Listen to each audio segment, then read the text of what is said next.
Now welcome to another lightning response video, though this time it's actually going to be many lightning responses all rolled up into one video. We can call this something like a Thor thunderstorm or a Thor Thunderous Ramble, I don't know.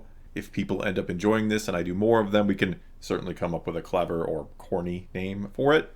But anyway, basically what I'm going to do is respond to a bunch of questions here. I have clipped out a ton of them, and at random I will pick some and respond. I will not get to every question that has been asked, and they will also cover a wide variety of different things or topics. Often when I do these kind of videos and do multiple questions, they will be related in some way. The questions will be related and there is some type of through line, but that will not be the case here. It's going to be random, and there will also be no script or anything like that. Just me reading some questions, giving some answers, talking some Star Wars, and hopefully you will all enjoy it. And if not, well, this may be a one and done type thing. But if you do, I can certainly make this a regular video. All that said, let's get to the first question, and it comes to us from Seth Young, who asked, "Hey Thor, lately I've been trying to get into the old EU, as I think it's the better canon, but can't get past how much of a mixed bag it can be. For every heir to the Empire, there's a Dark Empire, and for every Plagueis, there's a Crystal Star. Even if I'm enjoying a certain novel, I just can't take it seriously knowing it takes place in the same continuity as Palpatine somehow returning and Luke falling to the dark side. How would you reconcile all of this? How do you approach the EU? Do you take it as a whole or pick and choose what stories you like from it? I'd love to hear your thoughts. Thank you." And first of all, you got to keep in mind I was there from the start, or what I consider the start. I consider Heir to the Empire to be the unofficial launch of what we think of today as the EU, or Legends as Disney has branded it. And back then I was like 13 or 14, I think 13 when it came out. So I didn't really think about it as a larger canon. I was just happy to get the sequel to Return of the Jedi, to the original trilogy, or just Star Wars as it was called back then. No one called it the original trilogy. This was before the prequels.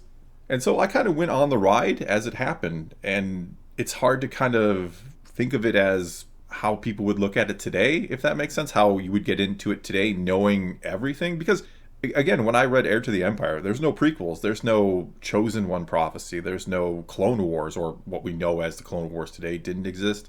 I always saw it as some kind of weird battle with the Jedi fighting these mutant clone creatures or something. And so that's kind of a hard question for me to answer how I think of it as, because I saw it evolve. I saw what became of the EU as the prequels came out and kind of recontextualized everything.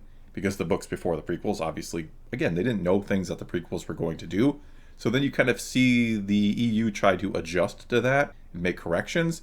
And so knowing that obviously certain books take place before, or comics take place before the prequels, I was very understanding of the EU and having to adapt to what Lucas was doing with the prequels, or even with the Clone Wars.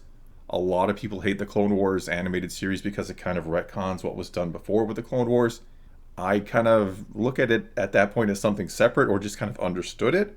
I don't know. Again, this is kind of a difficult question for me to answer, and I know I'm rambling, but my quick answer would be I just kind of love it as it is, or as it was. You mentioned Dark Empire and how Palpatine comes back from the dead. Well, that happened in like 1991, but again, before the prophecy, before I really knew what a Sith was, so that didn't bother me to see him come back. And now when I go back and read it, I can remember, the context of the time period, and I don't get upset about it. Hopefully that answer made some kind of sense. All right, well, we're off to an interesting start here, and let's move on to this question from Laxstrat, who asked, "Hey Thor, seeing how ruthless Vader is depicted, do you think George Lucas might have been too generous with his redemption? Is it good to think anyone can be redeemed no matter what they do? Or was Vader/Anakin redeemed because the weight of his actions saved the universe, basically? I'd like to know your perspective. Love your videos." I think the key here is that Vader is not like redeemed in the grand scheme of things. He is redeemed in the eyes of his son. It is only Luke that really not even forgives him, but understands him. Luke almost falls to the dark side in Return of the Jedi. When he looks at his hand, he kind of realizes, I'm about to become my father. I'm about to go down that very same path. So he understands better than anyone else in the galaxy what Anakin probably went through, more or less. And so I think that is why he is able to, again, I don't think he forgives him necessarily, but he understands his father, and he wants his father to know he understood him. I also think, or one of the things I really like about that scene, is that it says that no matter what you have done, you can always choose to be a better person. Anakin has done horrific things, obviously, but he still in the end chose to be a better person, to do the right thing. And though hopefully none of us will ever do anything on the scale of a Darth Vader where he's killing, a lot of people, but it says to us that no matter what you have done, you can always choose to be better, because we all live with regrets. We've all done things that we wish we hadn't done. We've all hurt people. We've all just done stupid things. And for some of us, it's very hard to get over that. And we live in the past. We live with this regret. And what the end of Return of the Jedi almost says, at least to me, is that no matter what you've done, you can move past that. You can try to be a better person. You can do the right thing no matter what you have done before. And I think that is a very powerful message, because again, I think a lot of people live with just deep regrets over what they've done, or they want to make amends for what they've done. And though it is impossible to fix the past, it is possible to make a better future. All right, and let's move on. We have the Wolf and the Crow, who asked, "Hey Thor, love your videos." Thank you so much for that. "Could you provide an explanation on the Jedi Order view on conflict in the world? Is it seen as something unnatural that must be prevented at all cost? Or are only certain kinds of conflicts, such as massive wars? After all, predators hunting prey for food is seen as natural and not evil, and yet it is the most primitive form of conflict in the world. Would love to get your view on this. Thanks for taking the time to read my comments." Alright, and this is one that I think I could probably ramble on and on about for a while, or make a whole video on, and maybe at some point I'll get deeper into this one. But for now, I will say that what I think the will of the Force is nothing more than the Jedi being directed by the Force to the places that they're needed in order to prevent things that would cause imbalance. Now, that could be something large scale, like a galactic scale war, that they need to be there to, in some way, shape, or form, whether it be mediators or stopping the person who is about to start the war, that they are, again, directed there by the Force to stop that from happening. Or it could be something smaller scale that at first appears to be kind of irrelevant in the grand scheme of things, but ripples out and causes major waves somewhere down the line. I also kind of agree with you that sometimes we call things evil that aren't necessarily evil. They seem evil at face value, but when you really think about it, it's just how the natural world works. And a discussion I've had a lot lately in my Sunday conversation videos is about, do we even need evil in the world? And I would argue no, because bad things are still going to happen without evil. And I think of evil as more of intent, when you are trying to do something bad, when you are aware of what you are doing is going to hurt other people, though you don't necessarily even have to be aware, you just could be ignorant of it too. But anyway, not to go off on a tangent, but I don't think we need evil because bad things are still going to happen in the world. Because the argument tends to be that, well, if there's no evil, how do you know what good is? Or how do you know what charity is when nobody is suffering? But evil doesn't necessarily cause suffering. The natural world can cause suffering. A tornado, a hurricane, whatever it is, a sickness, a plague, they're not inherently evil by any stretch, but they certainly do things that we might consider bad and evil, and it'll still take good people, it'll still take generosity and kindness to counteract that. Alright, I'm going to stop myself there and move on to this question from Zigardar, who asked, "Hey Thor, I disagree that you cannot stand among giants. If you play in IPs like Star Wars and Batman, Christopher Nolan did that, and even Tim Burton did that also." Alright, so what he's kind of talking about is I did a video where I discussed how if you really want to be considered a great writer or creator, you kind of have to make your own thing. You can't necessarily play in the sandbox of others. And I do agree with you. I think you can stand among the giants if you play in Star Wars and create something excellent there, or Batman, whatever it might be. My point was simply you're likely not going to be the next George Lucas or J.R.R. Tolkien, Stan Lee, whatever you want to go with, or whoever you want to go with, if you are playing in their sandbox already, to really make yourself one of the true giants of the literary world or movies or whatever it might be. You kind of do have to create something brand new, I think. Okay, now on to this one from Eddie Ford, who asked, "Hey Thor, do you think that Rey, and in subsequent fashion all of Disney Star Wars, is less of a Mary Sue and more a result of power creep? Like they just needed to have bigger and cooler force powers, and they just didn't care about holding canon?" And I mean, yeah, I think so to an extent. I think when they sat down and wanted to make, say, the sequels, they wanted it to be a little bigger and bolder than what had been done before. Because when you really look at the original trilogy and the prequels, it's not like there's crazy force powers in there. And we live in a world where obviously superheroes or superhero films are the big thing. So I think there may have been a desire, especially in 2013 or 14 when they were making this or started to make it, and then it came out 2015. Speaking of The Force Awakens here, I certainly think there was a fear that kids would not like it as much as superheroes because the Jedi, in comparison to Spider-Man or Batman, Superman, pick your superhero, it's not as exciting to watch, right? I mean, I kind of disagree with that. I love watching Star Wars. I love lightsabers, the big space battles. But I could certainly see them thinking to themselves that kids are not going to want to watch something as simple as a force push and pull here or a mind trick. They want the big and elaborate things. So to a degree, I do think the Mary Sue argument is, or that kind of came about because they gave Rey so much powers to make her look like a superhero. And she kind of does look like a superhero. But anyway, let's move on to this one from Jared DeLocke, who asked, "Hey Thor, why does it seem like so many old Republic Sith are able to achieve a form of immortality? I thought part of the irony of the Sith was that they wanted eternal life, but only the Jedi can find that through unifying with the Force in death. Would love to hear your take. I'm sure I'm missing something." I don't really think you're missing something. I think it goes along with my first response or the first question and how the EU has kind of evolved over the years as we've learned more about what Lucas perceives Star Wars as, or as he tells us more about what he had in mind all along, perhaps. And as I kind of said at the time, like Palpatine coming back in Dark Empire, which was, again, early 90s, that wasn't a big deal to me. I wasn't like, well, how can a Sith come back from the dead? I didn't even know he was a Sith at that time, to be honest with you. He was a Dark Jedi, basically. And so many of the stories of the Old Republic either didn't know at the time that, well, it doesn't really make sense for a Sith to come back from the dead. They shouldn't be rewarded for their dark path. That is kind of reserved for the Jedi.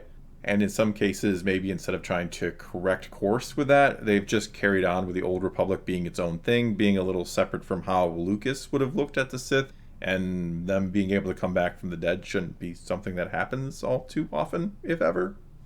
Alright, next up, this one from Darth Castos, who asked, "Hey Thor, do you think framing Star Wars movies as sequels/prequels kind of limits their storytelling potential?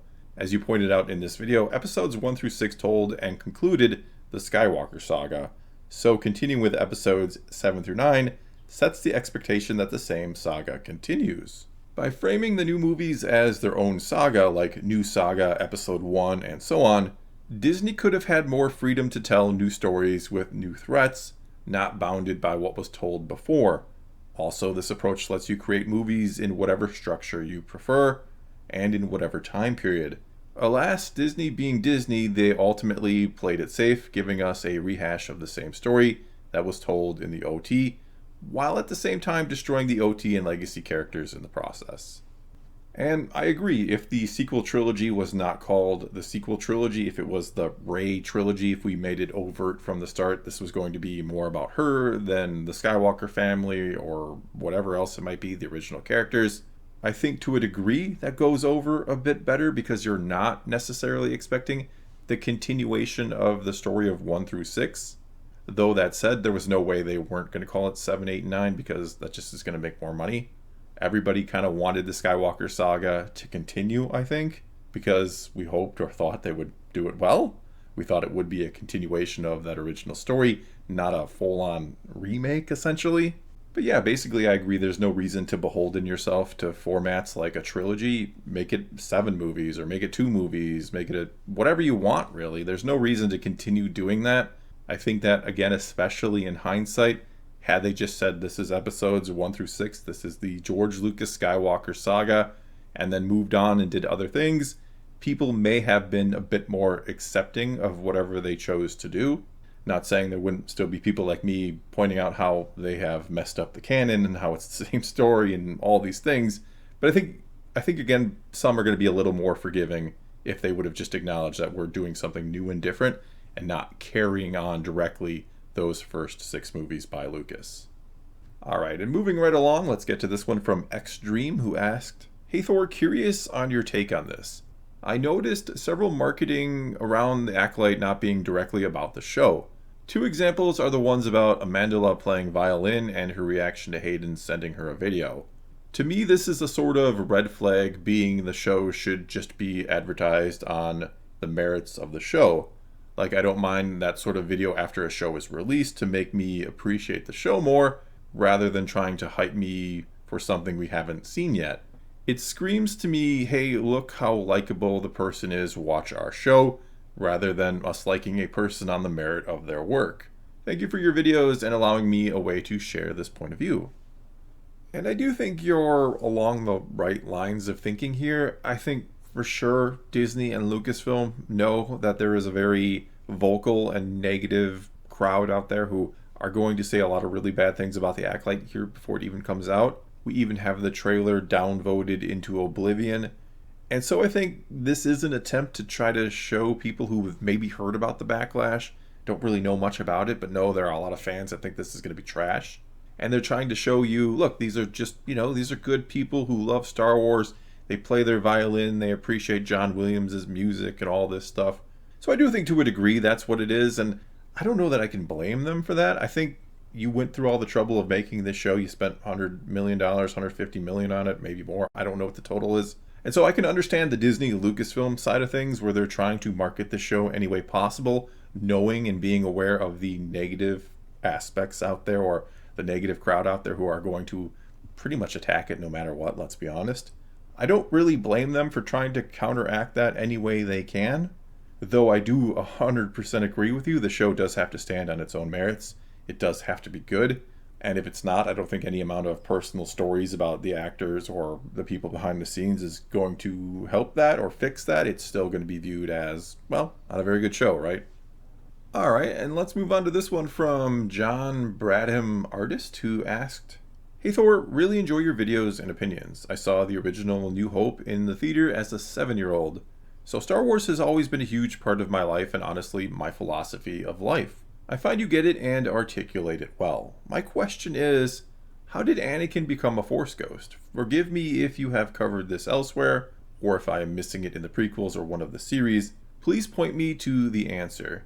I was underwhelmed by most of Disney Star Wars so far, but I'm always happy to see Hayden as Anakin and Ewan as Obi-Wan. Thanks, keep up the great work.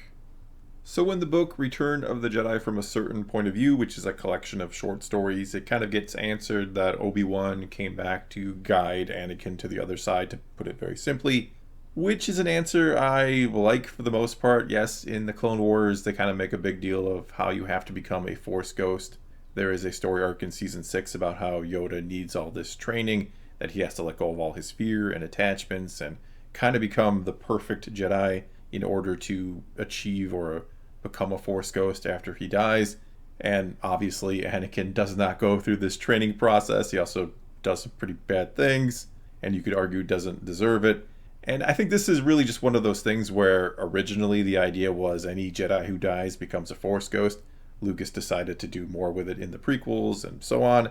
And I like the explanation that Obi-Wan, maybe Yoda as well, but certainly Obi-Wan kind of comes back and gets Anakin and brings him to the other side. That it is a gift reserved for the chosen one, perhaps. All right, and let's keep going. Let's do a few more here, and we have this one from Vaughn Glover, who asked, hey Thor, there's been plenty of talk in terms of pushing Star Wars in a direction outside of the Skywalkers. My question is, what exactly does this new direction look like?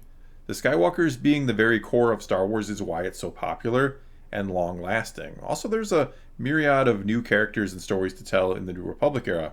Wouldn't it be a proper move to make by first repairing the damage done to the Skywalker lineage by the sequels, focusing on Luke's story, and then make attempts to go in a new direction?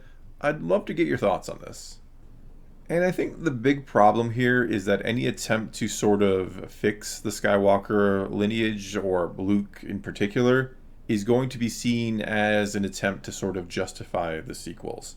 I don't know that you can kind of separate those two. Because to fix Luke, we have to explain why he becomes what he becomes, right? And so that then justifies the sequels. Though I do agree that I think some people are very anti-Skywalker. They just want to move completely away from it forever, like it is somehow a hindrance to Star Wars, when that in many ways is Star Wars. I'm certainly not saying we can't or shouldn't move on from it. I do think we should. I do think we should tell new stories in new places, new characters, yes. But the idea that the Skywalkers are what is holding Star Wars back when it is what created Star Wars is kind of a strange one to me. I don't know, I hear and see so many people say they're sick and tired of the Skywalkers when, I don't know, that is the core of Star Wars in many ways. I mean, you could argue many things are the core of Star Wars, but that story is how it all began. It's why we're here now talking about it.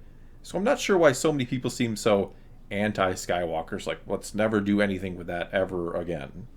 Okay, and now let's move on to this question from Deuteramus, who asked, Hey Thor, what do you think about the martial arts choreography that we've seen so far? I mean, it does look good, but at the same time, it looks kind of generic to me, in that it reminds me of fight scenes I've seen in other shows with the expectation of the use of the Force, which I kind of figured a Jedi would use more of during a fight.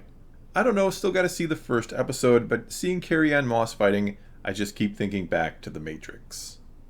And I think that's part of the problem, that we associate her so much with the Matrix and that form of fighting that it kind of takes us out of Star Wars, maybe? Though, that said, I don't have a problem necessarily with the Jedi going to martial arts before pulling out a lightsaber to solve any and all problems. I think that actually makes sense that they would have other forms of combat that are non-lethal, that they wouldn't just, as soon as somebody does anything, they pull out a lightsaber and strike them down. That doesn't make a whole lot of sense. So there's this part of me that likes the fact that they're showing all this martial arts, that is kind of the default, that the lightsaber isn't necessarily the default, even though I think as Star Wars fans we want to see more lightsabers sometimes. We kind of want that to be the default. But I do think it makes more sense that the Jedi try to figure out ways to resolve confrontations without a lightsaber. Though all that said, I don't know that they look great or bad. They just look like Matrix fighting. I kind of do agree with you in that aspect. I don't think there's anything all that special about them. I've seen it before elsewhere, which is again maybe why you do want to go lightsabers, because that is the unique thing to Star Wars. For many people, that is what makes Star Wars what it is, you could even say. Alright, and let's do one final question here, a bit of a longer one that comes to us from FFS Vert, who asked, Hey Thor, do you think the Force literally chose or created Anakin to bring balance to the Force, or was it more of a natural reaction of an ecosystem to the dark side making a resurgence? I think in the Plagueis novel canon, in my mind, Anakin's conception was explained to be a reaction from the Force to Plagueis' somewhat successful experiments with bringing back people to life and prolonging his own, or something like that. It's been a while. What's your headcanon on this? And do you think it was in Anakin's nature to be jealous, fearful, insecure, etc., and eventually fall to the dark side? Or would you put more of that down to his upbringing as a slave with only his mother around, the traumatic events of his teen years and young adulthood, and a bad influence in Palpatine? I've always wondered why the Chosen One was so vulnerable to the dark side, or why the Force would choose someone who would grow up in a situation that makes him more vulnerable. I guess the choosing could have been random, though, where everything was going to be fine until Qui-Gon died. Maybe I've answered my own question, but I'm curious to hear what you think. Thanks for everything you and Naboo do. Best Star Wars channels on YouTube. And I do think you kind of answer your own question, or the second part there, with why Anakin seems so susceptible to the dark side. I don't think he really was. I think it was his upbringing under Kenobi. I think Kenobi is more like a brother to him than a father figure. And I think what Anakin needed was a father figure to guide him appropriately, which is what Qui-Gon would have been. And so with Obi-Wan being that brother, not to say a brother or a sibling couldn't raise another sibling well. Certainly there are examples of that happening. But when you have the dark side pulling on you, that's a whole different thing. And so what happens, I believe, is Palpatine fills the father figure role Anakin needed. That's why he so easily manipulated him, because Anakin wanted to trust that father figure, right? We all want some sort of positive role model in our life. And certainly Anakin thought that was Palpatine. He had no reason to think otherwise. And so yeah, if Qui-Gon isn't killed by Maul, there's a good chance he goes on to train Anakin, becomes the father figure, and many of the pitfalls that Anakin goes through or has to face along the way, he doesn't fall in them. He doesn't become the kind of rash individual we see. He becomes someone much different thanks to Qui-Gon. As for the first part of your question there about did the Force intentionally make Anakin, or is it more of a reaction? I like the idea it's more of a reaction, that the Force doesn't consciously think in any way, shape, or form, I need to make a chosen one to balance the Force. That again, it just happens. I also am a huge fan of the Plagueis novel. It is probably my favorite book from the EU. Now, there are some things in it that I don't think necessarily jive with how George Lucas foresaw things or would have done things. though I don't hate the idea that the dark side did something to bring about the chosen one that ultimately defeats them. I think that is poetry. I think that rhymes quite nicely. But yeah, I don't think the Force consciously or was cognizant of the fact that I am going to create this child. He is going to bring balance to the Force. I think it is all just something that kind of naturally happens. I'm a big fan of the idea that the Force doesn't have a sentience to it, or that it's a very limited form of sentience. It's not what we would even think of it as. It's more of a inherent desire for certain things to happen, not where it's actually like thinking. I don't know if that makes sense or not, but that's kind of how I view the Force, as something that exists in nature, that it does have a purpose and an intent, but it doesn't really think about that purpose and intent. But anyway, I do think that is going to be all I have for you this time. I have no idea how long I have been rambling here, but we will see soon enough. And if you enjoyed this video, do take to the comments below and tell me you would like to see more of this. If not, tell me that as well. It won't hurt my feelings. You can also, of course, ask a question for a future lightning response or Thunderous Ramble video, whatever the case may be. All you got to do is start your comment off with "Hey Thor" and then ask away. And so, whatever you choose to do, leave those comments below. Let's talk some Star Wars. And until next time, thanks for watching.